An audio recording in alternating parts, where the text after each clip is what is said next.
자, 우리 구역공과 계속하겠습니다. 오늘은 이 계시의 뜻과 그 내용에 대한 설명인데요.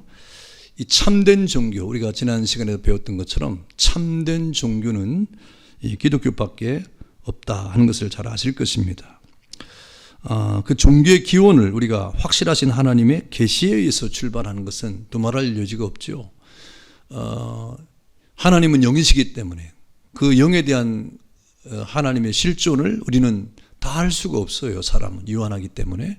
그래서 하나님이 자신을 나타내지 않고는 알 수가 없는 것이, 이것을 계시라고 말합니다. 다음에 설명하겠지만, 그래서 종교의 기원은 확실하신 하나님의 계시에 의해서 출발을 하는데, 하나님이 자신을 스스로 계시하지 않으면 이 종교란 있을 수 없는 겁니다. 하나님이 자신을 우리에게 알려주고 나타내지 않으면 종교가 성립될 수가 없어요. 그래서 이 하나님의 계시가 없다고 생각한다고 하면 우리가 하나님을 알 수도 없고 믿을 수도 없죠. 하나님과의 영적인 연합 관계를 우리가 다시 회복할 수도 없는 것입니다. 그래서 우리 사람이 죄로 말미암아 죽었는데 그 죄로 말미암아 죽은 인간이 다시 살아나는 구원받는 길은 이 땅에서는 찾을 수 없기 때문에 계시에 의해서만 가능하기 때문에 이 계시가 없이는 아무것도 할 수가 없는 것입니다. 그래서 성경이 우리에게 하시는 말씀이 무엇입니까? 성경이 늘 우리에게 하는 말이 이 하나님의 계시가 없이는 욥기 11장 7절에 보니까 뭐라고 말씀했는가 하니까 내가 하나님의 오묘를 어찌 능히 측량하며 전능자를 어찌 능히 온전히 알겠느냐. 하나님이 우리에게 계시하지 않으면 하나님의 그 오묘하심과 그 하나님의 전능하심을 우리가 어떻게 측량하고 알 수가 있겠느냐.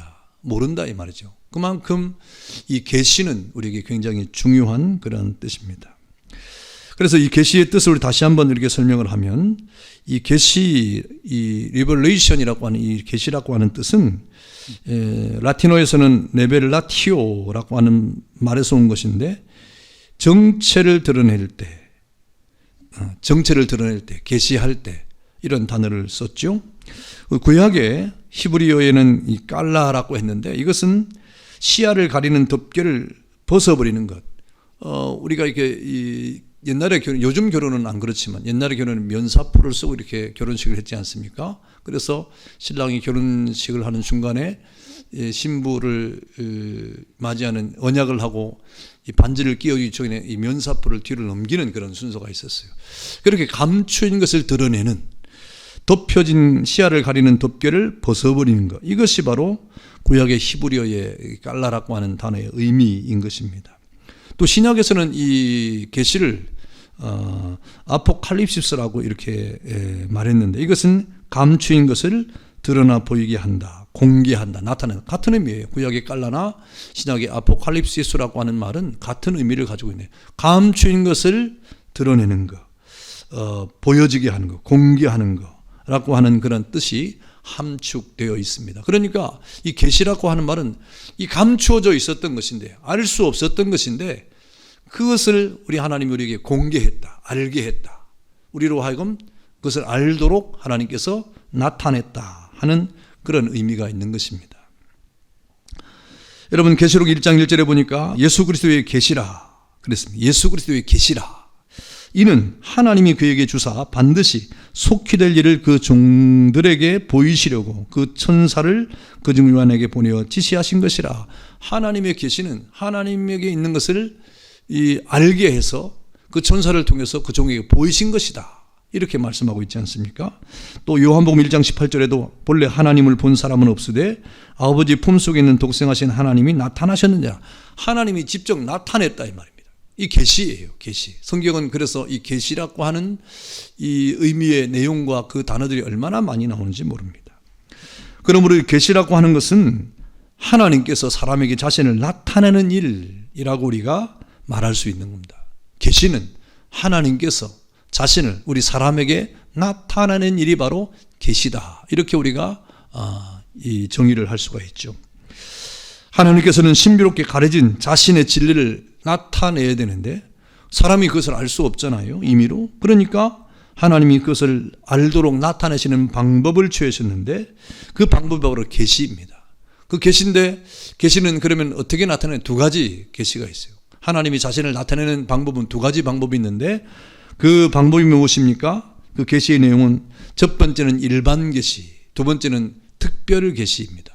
일반 계시를 다른 말로 자연 계시라고 그러죠. 자연 계시. 이 모든 이 우주 만물, 하늘과 땅과 그 가운데 존재하는 우주 만물을 통해서 하나님이 자신을 나타내셨다 하는 의미에서 이 계시를 일반 계시 또는 자연 계시라고 이렇게 말하죠. 그리고 또 하나는 특별 계시가 있어요. 특별히 이 자연 계시를 통해서 알 수 없는 하나님의 또 다른 뜻이 있는 거예요. 나중에 다 설명을 하겠습니다만은 그런 하나님이 또 우리 사람들에게 알려주고 싶은 알게 하실 그런 하나님의 계시가 있는데 그것은 이 자연 계시를 통해서 알 수 없으니 하나님이 특별히 계시를 해준 것이 있다 이 말이죠. 그 특별 계시라고 그러는 거예요. 그 특별 계시를 다른 말로 이 성경의 기록을 통해서 우리에게 알려주고 성경의 기록을 통해서 그래서 특별 계시를 다른 말로 성경 계시 이렇게 말을 합니다. 자, 오늘은 이 일반 계시에 대해서 한번 우리가 설명을 해 보도록 하겠습니다.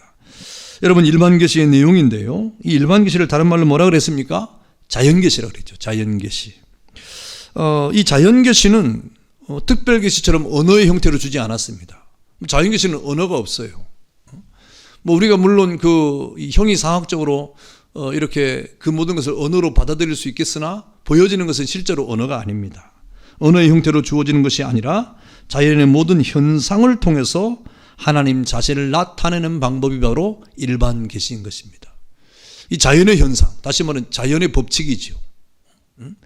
하늘에 태양이 떠서 이렇게 지고 별이 반짝이고 달이 이렇게 떠서 기울고 또 꽃들이 피고 강이 흘러가고 바다가 펼쳐지고 이런 모든 새들이 날아다니는 이런 모든 자연의 현상들 1년 365일이라고 하는 이 일기와 그리고 봄, 여름, 가을, 겨울이라고 하는 사시사철 그리고 조수간만의 차이에서 바다가 움직이고 그 속에서 물고기들이 헤엄을 치고 또 날짐승을 날아다니고 또 이 땅의 짐승들은 뛰어다니고 기어다니는 이런 모든 것들을 통해서 이 자연현상을 통해서 하나님이 자신을 나타냈다. 이게 자연계시, 일반 계시라고 하는 그런 측면입니다. 그래서 여러분 시편 19편 1절에 보니까 하늘이 하나님의 영광을 선포하고 궁창이 그 손으로 하신 일을 나타내는도다 그랬습니다. 그 일반 계시의 어떤 그 방법과 그 표현을 정말 시적으로 잘 표현한 내용이 시편 19편이에요. 여러분 시편 19편을 한번 읽어보시길 바랍니다. 아주 시적이고 또 이렇게 하나님의 그 일반 계시에 대한 표현을 아주 멋지게 잘 해놨죠. 그래서 시편 19편 1절에 보니까 하늘이 하나님의 영광을 선포하고 또 궁창이 그 손으로 하신 일을 나타내는도다 라고 이렇게 말하고 그 이유에도 마찬가지 날은 날에게 말하고 밤은 밤에게 지식을 전하나 들리는 소리가 없고 그렇게 말했습니다. 그러니까 이 모든 만물을 통하여 이 천하의 모든 만물을 통해서 하나님 자신을 드러낸 거예요.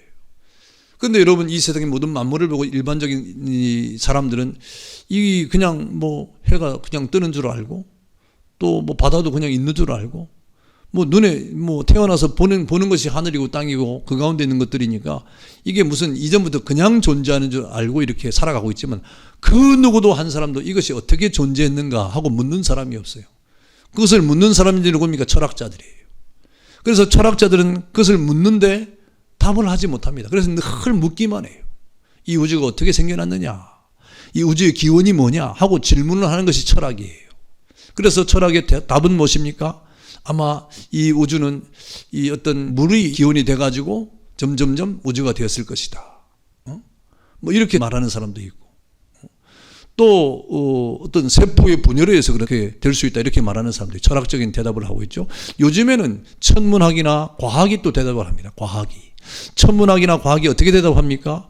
뭐 이론을 제시하죠. 빅뱅 이론이라든지 초신성 이론이라든지 뭐 이런 이론들을 통해서 이 우주가 거대하게 지금 진화해 가고 있고 지금 이렇게 펼쳐져 가고 있다. 이렇게 보고 있는 겁니다. 그러나 그것은 정확한 답이 될 수가 없어요. 그래서 사람들은 이 우주의 기원에 대해서 궁금해하지만 사실은 그 정확한 대답을 들을 수가 없는데 오직 성경만이 이 모든 만물의 기원을 아주 명확하게 설명해 주고 있는데 하나님께서 가라사대 그랬습니다. 하나님께서 말씀하시되 이르시되, 그래서 빛이 있으라 하니 빛이 있었고, 하늘의 궁창이 나뉘어라 하니까 나뉘었고, 묻이 드러나라 하니까 드러났고, 이렇게 하나님께서 모든 만물을 말씀으로 창조했다고 말씀하지 않습니까? 이것이 일반 계시, 하나님이 자신이 나타내는 거예요. 누가 이 모든 만물을 만드셨느냐? 저 하늘의 태양, 7,000도가 넘는 그 태양의 그 열을 가지고 지금 우리에게 비춰주고 있고, 이 모든 이 지구의 이 모든 것을 밤과 낮을 가리게 하고 있는데, 그 태양을 누가 만들었느냐? 하나님이 만드셨다 이 말입니다. 정확하게 대답을 하고 있는 것이 성경밖에 없어요. 그래서 모든 우주 만물이 바로 하나님의 영광스러움과 전능하심과 그 엄유막측하심을 잘 나타내주고 있다. 이 우주 만물이 그렇게 하나님이 자신의 존재를 알려주고 있는 거예요. 이 우주가 그렇게 광대하고 넓고 큰 것처럼 하나님은 더 크고 넓으신 분임을 우리에게 알게 하시는 것입니다. 이와 같이 하나님은 일반 계시, 다시 말하면 우주 만물과 그의 움직임을 통해서 스스로를 계시하고 있다. 하나님이 모든 만물을 만드셨음을 이 우주를 통해서 말씀하고 있는 거예요. 언어가 없고 들리는 소리가 없으나 그 모든 만물을 하늘을 통하여, 땅을 통하여, 바다를 통하여 이 모든 만물이 절대적인 하나님, 신이 만들었다 이 말이에요. 이 모든 우주는 신이 만들었다, 이렇게 말씀을 하고 있는 것입니다. 그래서 그 속에서 날마다 자신을 나타내 보이기 때문에 사람들은 눈만 뜨기만 하면 하나님의 작품들 속에서 이렇게 하나님의 존재하심과 그 영광의 광채를 볼 수 있는 거예요. 그래서 봄은 봄대로, 여름은 여름대로, 가을은 가을대로, 겨울은 겨울대로.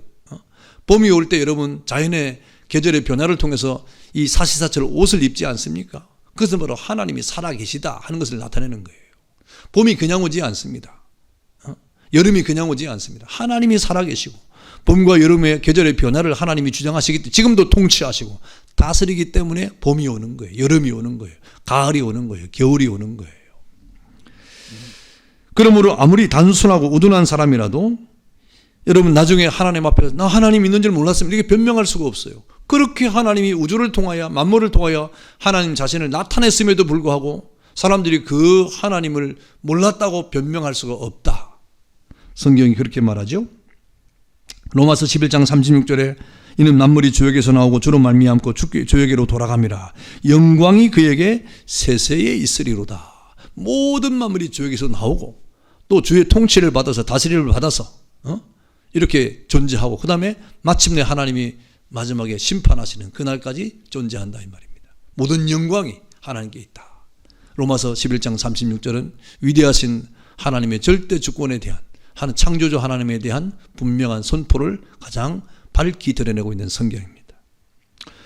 또 로마서 1장 20절에 보니까 창세로부터 그에 보이지 아니하는 것들 곧 그의 영원하신 능력과 신성이 그 만드신 만물에 분명히 보여 알게 되나니 그랬습니다. 그러므로 저희가 핑계하지 못할지니라 그랬습니다. 그 누구도 이 모든 만물 속에 있었던 사람들은 핑계할 수가 없다 이 말입니다. 왜? 하나님이 그 모든 만드신 만물에 분명히 자신의 신성과 권능과 영광을 보여주었다 이 말입니다. 여러분 이 하늘의 별들이 반짝반짝이면서 그 모든 매달려 있는 것이 떨어지지 않고 지금 매달려 있잖아요. 지구가 지금 계속해서 자전과 공전을 하고 있잖아요. 일정 기간 태양계에 거리를 두면서 이게 무슨 우연히 이게 될 일입니까? 하나님께서 지금 하나님의 권능으로 붙잡고 있고 그것을 지금 운행하고 있고 지금 통치하고 있기 때문에 가능한 겁니다. 이렇게 모든 만물에 하나님의 능력과 권세와 영광을 신성을 분명히 보여서 알게 했다. 그러니까 그 누구도 하나님에 대한 이 실존에 대해서 나는 몰랐다고 핑계할 자가 없다고 성경은 말하고 있습니다. 그래서 여러분 우리에게 일반 계시라고 하는 자연 계시가 주어졌는데 이 자연 계시의 기능 여러분 이 자연 계시가 왜 필요한고 그 기능이 뭐냐? 아까 우리 말씀드린 것처럼 하나님이 모든 만물을 통해 자신을 나타내는 그런 기능이 있죠. 창세기 1장과 2장에 하나님 만드신 자연 만물을 통해서 그 만드신 분이 하나님을 우리가 알게 된다고 했습니다. 그것을 나타내신 것이죠. 그래서 지금도 하나님이 자신의 창조와 통치와 섭리를 통해서 이렇게 하나님의 영광을 선포하기 위해서 이 모든 자연 만물이 존재하고 있다 그랬습니다. 이 자연만물이 존재하는 것은 하나님을 드러내기 위한 거예요. 하나님을 알리기 위한 거예요. 우리에게 뭐 자연의 어떤 순환을 통해서 이렇게 자연이 아름답다, 예쁘다, 뭐 시를 짓게 하고 또 자연을 노래하게 하고 또 그 자연에 대한 어떤 우리의 작품을 쓰게 하고, 이건 둘째 문제고, 우리 사람들이 그래서 보면 뭐 그림도 그리고 시도 쓰고 하잖아요. 그건 둘째 문제고, 이 모든 만물을 통해서 하나님 자신의 존재를 드러내고 나타나기 위해서 그 기능이 필요하다 그랬습니다.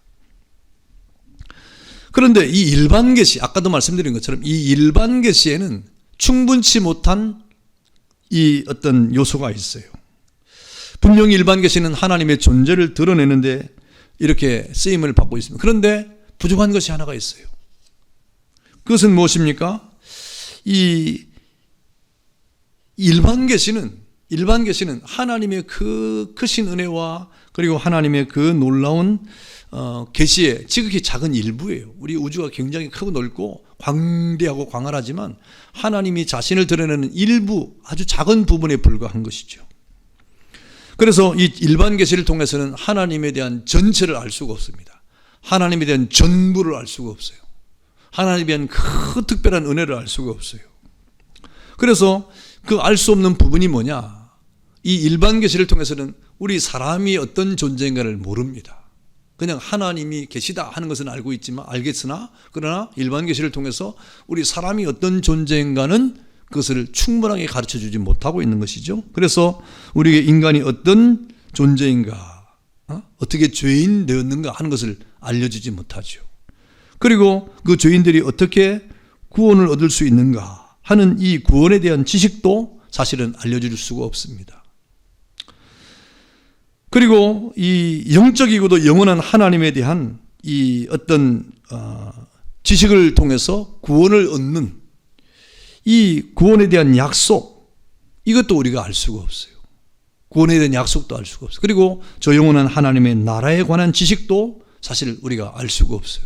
정말 이 중대한 지식이거든요. 우리가 죄인이라고 하는 지식, 그 다음에 우리가 그 죄인으로부터 어떻게 자유함을 얻고 구원을 얻을 수 있느냐, 그 구원에 대한 하나님의 지식이 어떻게 나타나느냐, 그리고 영원한 구원받은 사람이 어떻게 되느냐, 영원한 하나님의 나라는 무엇이, 이거 우리가 도무지 이 자연 계시를 통해서는 알 수가 없는 것이죠. 왜 그렇습니까? 그것은 하나님의 세계가 영적인 세계예요. 또 인간의 이성으로서는 알 수가 없는 이 피조물의 이 범죄에서 벗어난 그런 세계이기 때문에 알 수가 없죠. 그 다음에 여러분, 알 수 없는 이유가 뭡니까? 왜 우리가 모르게 되었느냐? 이전에는 알 수 있었어요. 그러나 왜 모르게 되었습니까? 아담 이후에 우리가 범죄함으로 타락했기 때문에, 그 죄의 영향으로 인해서 우리가 하나님의 자연계시에 대해서 흐려지게 돼, 볼 수 없는 존재가 됐어요. 자연계시를 통해서 하나님과 이 어떤 관계 속에서 영적인 연합에 대한 내용들을 우리가 다 알 수 없게 되었습니다. 그러므로 결과적으로 우리 인간의 이성이나 양심, 또 죄의 악영향으로 인해서 일반 계시를 올바르게 읽을 수 있는 능력을 상실해버렸다. 그래서 일반 계시를 통해서는 우리가 구원 얻는 길이 무엇이냐고 하는 이 엄청난 사실을 우리가 알 수 없기 때문에 이 일반 계시는 우리에게 충분한 하나님의 계시를 전달해 주지 못하고 있다. 우리에게는 정말 놀라운 은혜로 자연 계시를 통해서 하나님을 알 수 있으나, 그러나 하나님의 그 또 다른 계시에 대해서는 우리가 충분히 알 수 있지 않다고 하는 것입니다. 그래서 이 고린도전서 1장 21절에 보니까 하나님의 지혜에 있어서는 이 세상이 자기 지혜로 하나님을 알지 못하는 거로 그랬어요. 자기 지혜로 하나님을 알지 못한다 그랬어요. 그래서 하나님께서는 전도에 미련한 것으로 믿는 자들을 구원하시기를 기뻐하셨도다. 이런 하나님의 이 특별한 은혜를 성경을 통해서 우리에게 전달해 주는, 이것이 바로 특별 계시, 성경 계시, 이렇게 우리에게 말하는 것입니다. 자, 오늘은 이 일반 계시에 대해서 우리가 중점적으로 이렇게 알아봤는데요. 여러분, 이 일반 계시는 우리가 자연 계시라고도 말하죠. 이 자연 계시는 우리에게 하나님이 누구신가에 대한 그런 지식을 전달해 주는데 아주 중요한 기능을 하고 있다 그랬습니다. 그러나 우리에게 이 일반 계시가 충분치 못한 지식이 하나가 있는, 그것은 정말 일반 계시는 하나님을 아는 아주 작은 부분에 불과하다. 그러나 우리가 죄인과 죄인으로서의 구원을 어떻게 받는 것이냐, 구원에 대한 지식이 어떻게 전달되느냐, 그리고 영원한 하나님의 나라는 어떻게 펼쳐지느냐 하는 이런 구체적인 이런 구원의 지식에 대해서는 전혀 우리가 알 수 없으므로 이런 지식이 우리에게 필요했는데 그 필요성을 통해서 하나님께서 우리에게 계시한 것이 바로 특별 계시다 그랬습니다. 자, 우리 내용 연구를 보겠습니다. 자, 1번 내용 연구 1번 보겠습니다. 계시의 뜻에 대한 설명, 다음 설명 중 맞는 것을 모두 고르십시오 그랬어요. 계시가 어떤 뜻이 있느냐에 대한 설명인데 맞는 것을 고르라고 하는 것이죠. 1번에 보니까 계시는 라틴어의 레벨라티오에서 온 말로 정체를 드러냄, 계시함이라고 하는 의미가 있다. 예, 맞죠? 그러면 되겠습니다. 2번 본래 하나님을 본 사람이 없으되 아버지의 품속에 있는 독생하신 하나님이 나타나는 것을 계시라 한다 그랬습니다. 예, 맞죠? 이것도 맞습니다. 여러분, 이 내용은 요한복음 1장 18절에 있는 내용이죠. 요한복음 1장 18절의 내용입니다. 자, 3번 계시란 하나님이 사람에게 자신을 나타내는 일이다. 예, 이렇게 정의할 수가 있죠. 그러니까 1, 2, 3번은 다 고르면 되겠네요. 자, 2번 보겠습니다. 계시의 종류에 대해서 말해 보시오 그랬죠. 이 계시의 종류 몇 가지입니까? 예, 2가지가 있죠. 첫 번째는 일반 계시, 또 다른 말로 무슨 계시라고 그러죠? 예, 자연 계시라고 그러죠. 두 번째는 예, 특별 계시, 또 다른 말로 성경 계시 이렇게 말합니다. 자, 이번 주는 그래서 일반 계시에 대한 것을 우리가 간략하게 알아봤고 우리 다음 주에 특별 계시에 대해서 또 설명을 해보도록 하겠습니다. 자, 3번 다음은 일반 계시의 내용에 대한 설명입니다. 맞는 것은 O표, 틀린 것은 X표 하시오 그랬어요. 일반 계시는 1번 일반 계시는 자연 계시라고도 한다. 예, 맞죠. 자, 2번 일반 계시는 언어의 형태를 통해서 하나님 자신을 나타내시는 방법이다. 그렇지 않다 그랬죠. 일반 계시는 언어의 형태가 아니라 그랬습니다. 그래서 시편 19편에도 보니까 하늘이 하늘의 영광을 선포하고 또 궁창이 그 하신 하나님의 뜻을 나타내는데 날은 날에게 말하고 밤은 밤에게 지식을 전하나 들리는 소리와 언어가 없다 그랬습니다. 소리도 없고 언어도 없다. 조용하죠. 그런데 보여지는 것을 보니 하나님 자신을 나타낸다. 그러니까 일반 계시는 언어의 형태로 나타나는 것이 아니죠. X가 되겠죠. 3번 하나님은 일반 계시를 통해 스스로를 계시하셨고 그렇기 때문에 아무리 단순하고 우둔한 사람이라도 하나님을 몰랐다고 변명할 여지가 없다. 예, 그렇습니다. 그리고 하나님을 몰랐다 하고 변명할 여지가 없지요. 그래서 성경에 보니까 로마서 1장 20절에 저희가 핑계치 못할 것이다 그렇게 말씀하기도 했습니다. 자, 그 다음에 예, 4번 다음은 일반 계시의 필요성과 그 기능에 대한 설명입니다. 괄호 안을 채우십시오. 가로넣기. 자, 한번 따라가면서 한번 가로넣기를 한번 해봅시다. 일반 계시는 하나님이 만드신 뭐죠? 예, 자연 만물을 통해 그 만물을 만드신 하나님이 그 다음에 뭡니까? 예, 하나님이 존재하심을 나타낸다 그랬습니다. 하나님의 존재하심을 나타내며 하나님 자신의 창조와 그 다음에 통치와 섭리하심을 드러내고 하나님의 영광을 선포하기 위해 존재한다 그랬습니다. 예, 이거는 이렇게 여러분 요약한 내용이니까 한번 가슴에 심으시고 한번 외워보시면 좋겠어요. 한번 다시 한번 읽어봅시다. 일반 계시는 하나님이 만드신 자연 만물을 통해 그 만물을 만드신 하나님이 존재하심을 나타내며 하나님 자신의 창조와 통치와 섭리하심을 드러내고 하나님의 영광을 선포하기 위해 존재한다 그랬습니다. 예, 결국 일반 계시는 하나님 자신을 드러내는데 이렇게 그 중요한 기능이 있다 이 말이죠. 자, 5번 보겠습니다. 예, 다음은 일반 계시의 불충분성에 대한 설명입니다. 맞는 것은 O표, 틀린 것은 X표 하십시오 그랬어요. 자, 1번 보겠습니다. 일반 계시를 통해서는 하나님에 관한 모든 것을 다 아는 것이 불가능하다. 그렇죠. 일반 계시는 하나님에 관한 아주 작은 부분만을 우리에게 알려주는 거예요. 그것도 얼마나 큽니까? 그런데 하나님의 모든 것을 다 아는 것은 아니다. 불가능하다 그랬습니다. 자, 2번. 일반 계시는 우리에게 인간이 어떤 죄인이며 어떻게 구원을 얻을 수 있는가에 대해서 알려주지 못하며 영적이고 영원하신 하나님에 대한 신뢰할 만한 지식과 아울러 구원과 더불어 우리에게 약속되어진 영원한 나라에 관한 지식도 전달해주지 못한다 그랬어요. 예, 그래서 일반 계시의 불충분성이 이와 같은 이유 때문에 우리에게 이렇게 이야기가 되는 것입니다. 저런 지식은 일반 계시를 통해서는 알 수가 없죠. 예, 맞죠? 자, 3번 보겠습니다. 일반 계시가 필요하게 된 이유는 인간의 죄 때문이다. 우리에게 인간의 죄 때문에 필요하게 된 계시는 특별 계시가 될 것입니다. 그러니까 X죠. 여러분, 우리가 죄와 허물로 죽지 않았다고 하면 일반 계시를 통해서도 하나님이 어떤 분인가, 뭐 그때는 우리가 죄인이지 않으니까 죄에 대해서 특별히 우리에게 특별한 계시가 필요 없지 않습니까? 그래서 일반 계시를 통해서도 충분히 하나님과의 영적인 교통함과 연합을 이룰 수가 있었죠. 그런데 죄로 말미암아 타락한 이후에는 일반 계시를 통해서 하나님을 알 수 없게 돼서 결국에는 여러분 하나님의 그 크신 뜻, 하나님이 우리에게 행하시는 특별한 은혜에 대해서는 알 수 없기 때문에 특별 계시가 필요하게 된 것이죠. 자, 이렇게 우리가 일반 계시에 대한 내용을 공부했는데 여러분 성경과 함께 잘 공부하시고 또 계속되는 칠영리를 통해서 여러분 잘 이렇게 따라오시고 공부하시면 여러분 신앙생활에 아주 많은 도움이 될 것입니다. 감사합니다.